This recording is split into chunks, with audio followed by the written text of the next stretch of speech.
రోగం పోతుందని, మనలో ఉన్న సమస్యలు తీరుతాయని, మనకు సమాధానం వస్తుందని విశ్వాసంతో ప్రార్థన ఏర్పాటు చేస్తాం.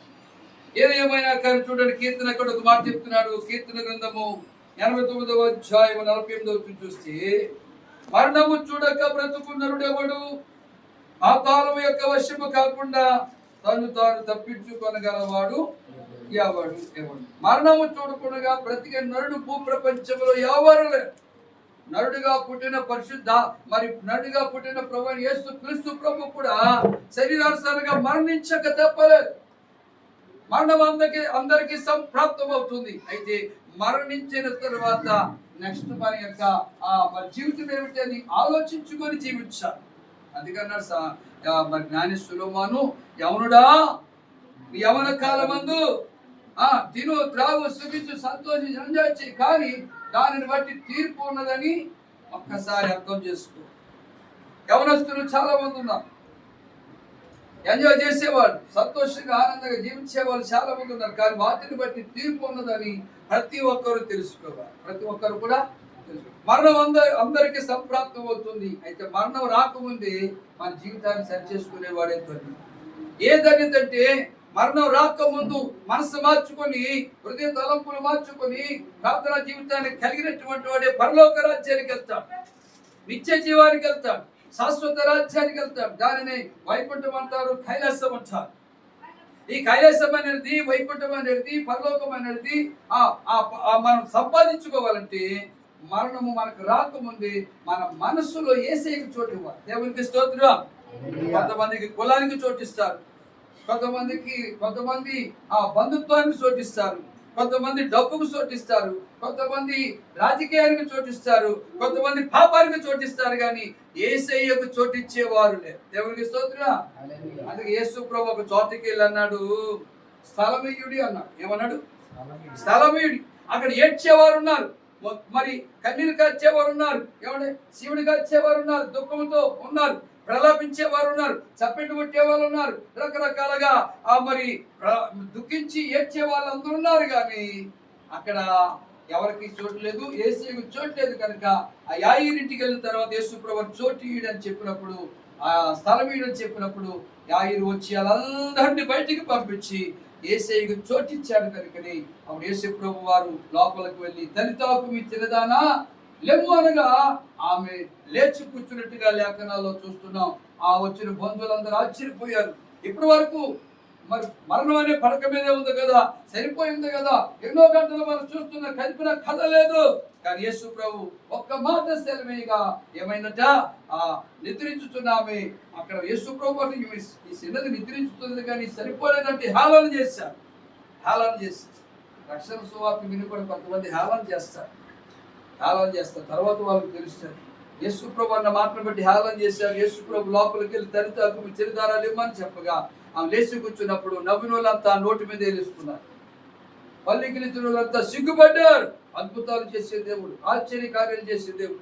ఆ యేసయ్యకు మనం చోటు ఇవ్వాలి. ఎప్పుడు మనకు మరణం రాకముందే, ఆ యేసయ్య రాకముందే ఆ యేసయ్యకు చోటు ఇచ్చేవారు కాబట్టి అంత ధన్యత మరొకటి లేనే లేదు. ఏ పేరు చెప్పారు ఇందాక? మీ అమ్మ పేరు ఏ పేరు అమ్మాయి?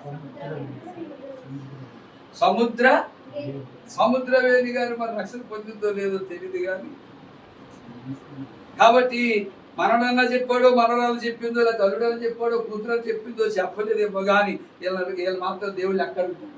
నిజమే. కాబట్టి మీరందరూ గమనించాలి, మన స్నేహితులకు రక్షణ సువార్త చెప్పేవారు ఉండాలి. చిరంజీవి అదంతా, లేకపోతే ఆడిదంతా, ఆ పేర్లన్నీ మర్చిపోయాం. కానీ ఇవాళ మనకు స్టోరీలు చెప్తాం. మా నాన్నగారు వ్యవసాయం చేసేటప్పుడు, మా అమ్మ వాళ్ళు వ్యవసాయం చేసేటప్పుడు పాతలు పెట్టడానికి వెళ్ళేవాళ్ళు, నాటడానికి వెళ్ళేవాళ్ళు. నేను సినిమా స్టోరీలు చెప్పేవాళ్ళు వాళ్ళందరికీ. ఇప్పుడు యేసయ్య స్టోరీలు, యేసయ్య గొప్ప దేవుడని, అద్భుతాలు చేసే దేవుడని, ఆశ్చర్యకార్యాలు చేసే దేవుడని, ఆయన మేలు చేసే దేవుడు. నిజమే, యేసయ్య అద్భుతాలు చేసేది. ఇలాగ నాలాంటోడు ఇలాగ చిన్న ప్రార్థన పెట్టాడట. ఒక అడవిలో ప్రార్థన పెడితే ఆ పాస్టర్ గారు కావచ్చి ఈసంప వాయిస్తుందంట. ఈసంప వాయిస్తుందంట. యేసే గొప్ప దేవుడా, యేసే అద్భుతాలు చేసే దేవుడా, యేసే మంచి దేవుడా, యేసే ఏలు బతికించాడా అవి పాస్టర్ గారు కొడుతుంటే వాళ్ళందరూ చూసి ఆశ్చర్యపోతున్నారు. ఏంది ఏంది ఏంది అంటున్నారు. అనేటప్పటికి వెనకాల ఉన్న వాళ్ళ కొడుకు మమ్మీ అయ్యగారు కొట్టొద్దని స్వరం ఎత్తి మాట్లాడి మమ్మీని పిలిచాడట. మమ్మీని పిలిచాడట. అప్పుడు వెంటనే ఆమె ఆశ్చర్యపోయింది. ఏసే దేవుడు కాదంటున్నామే, ఏసే అద్భుతాలు చేసేవాడు కాదంటున్నామే. ఆశ్చర్యపోయి పాస్టర్ గారి కాళ్ళ మీద పడి ఎడుతుందట. అయ్యా నన్ను క్షమించు, దేవుడు ఉన్నాడు, ఏసయ్య నిజమైన దేవుడు అని కేకలేదంట. ఏంటి అని అంటే ఏసే దేవుడు కాబట్టే నా కొడుకు మాట్లాడుతున్నాడు. నా కొడుకు మోగోడు, నా కొడుకు మోగోడు. నేను ఎంతగానో ప్రభు నమ్ముకున్నాను, కొడుకు పుట్టాడని ప్రభు మీద అలాగే నేను అందుకే నేను ఇలా గొప్ప దేవుడు అన్నావని పుట్టాను. ఇదిగోనా దేవుడు ఉన్నారు కాబట్టి నా కొడుకు మాట్లాడుతున్నాడు. దేవుని స్తోత్రం. కాబట్టి మనం నమ్మిన దేవుడు, మనం ఆరాధించుతున్న దేవుడు ఆయన ఎలాంటి వాడట? అద్భుతాలు చేసేది. ఆ దేవునికి మన హృదయంలో చోటు ఇవ్వాలి. ఎవరు చోటు ఇవ్వాలంటే మన హృదయంలో ఆ దేవునికి చోటు ఇవ్వాలి. ఎందుకంటే మరణం అందరికీ వస్తారు, మరణం అందరికీ వస్తారు. 90వ కీర్తనలో చూస్తే చక్కని మాట మనకు కనపడుతుంది. అక్కడ 90వ కీర్తన 3వ వచనం, నీవు మనుషులను మంటికి మార్చుచున్నావు, నరులారా తిరిగి రండని నీవు సెలవిచ్చావు. మనిషిని దేవుడు మంటికి మార్చుతున్నాడు. దానిని మరి సొలొమోను గారు అన్నాడు, మన్నైన ఈ దేహము వెనుకట వలె మళ్ళా మట్టికి చేరు, కానీ దాన్ని దయచేసిన ఆత్మ దేవుని అదుకు. మరి దేవుని అదుకు మన ఆత్మ చేరాలంటే మనం దేవునికి చోటు ఇవ్వాలి.